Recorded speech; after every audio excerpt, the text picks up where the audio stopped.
Hi everyone, I'm Margie O'Brien with Capital TV. This is another Capital Spotlight, and we have the pleasure of introducing you to one of our newest lawmakers, Camille Vell Wilkinson. Congratulations. Thank you very much. Thank you, Margie. So, how's it going so far? I'm having a wonderful time. It's very, very different from being on the City Council. Of course, on the City Council, there's only 9 of us.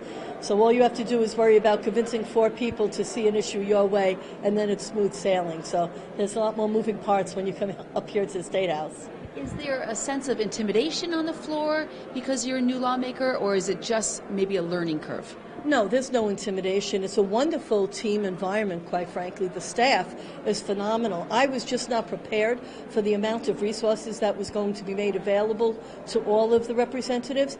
And all of the reps, whether they're Democrats or Republicans, and regardless of what municipality they're from, come over, introduce themselves, and offer their assistance. It's wonderful camaraderie.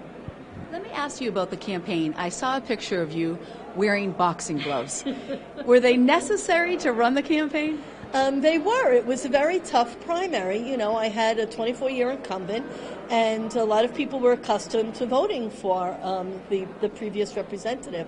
So I did have to fight my way to people's front doors when they were so accustomed to voting for the previous representative. Yes. And what was it like once you got to the door? Was there good feedback coming from the people that wanted to possibly make changes in Rhode Island or looking for something different?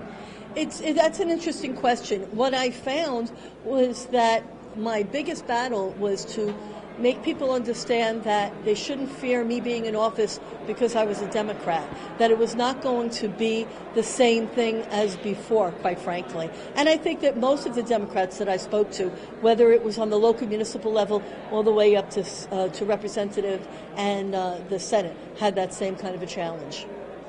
So the appointments have been made. Tell us about your committee appointments and also maybe the background, why you were chosen for such committees. Very excited about my committee appointments. My major committee is Judiciary, which I'm very happy for. And on the smaller committees, Veterans, which was also a first choice, and Municipal.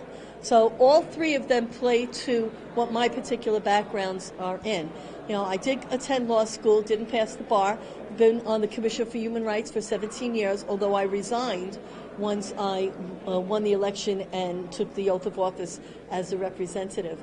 For municipal, 6 years on the City Council, that's 3 terms, so that seemed like a good way to use the body of information and experience that I had cultivated over the 6 years. And I'm a veteran. I retired from the United States Navy. That was all active duty time, 15 years active, and then 5 in the inactive reserve. So my passion is also with veterans and veterans programs. You know, we've done a lot of stories about the changes that they are trying to make in Rhode Island to improve the lives for veterans. Do you think that people are on it now? This is definitely something that is a priority?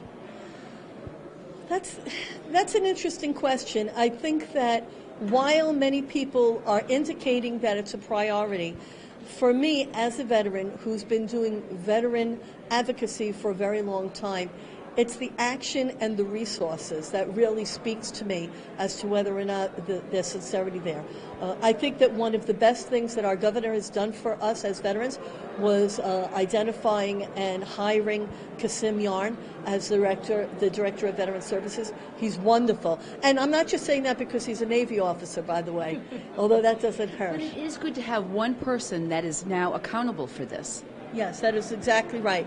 When he first came on board, he made it his business to go to each of the towns and cities to meet with whoever the Veterans Liaison was. He came to the city of Warwick, which of course his office is located in. I'm on the advisory board for the Rhode Island Military Organization. You may know we're the ones that put the military lounge at the airport. I'm also advisory for the Veterans Service Organization, the VSO, for the city of Warwick. For the 6 years that I was on the council, I served as the Veterans Liaison. So yes, it was wonderful having him.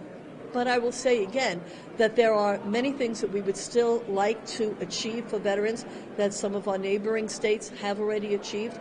And I know that I have individuals that are in the House who are veterans who've said to me, Camille, you know, we go slow. And I recognize that. When you look at all of the requirements that we have in the state. There's a lot of very worthy projects and programs that are pulling at those resources. But I'm going to do my best to push veterans towards the front of the list. All right, we look forward to you pushing on each of the committees and also down here on the floor. Thank you very much for joining us. Thank you. And congratulations again. Thank you. Thank you very much. Camille Vell Wilkinson, one of our newest lawmakers here in Rhode Island. It's another Capitol Spotlight. I'm Margie O'Brien.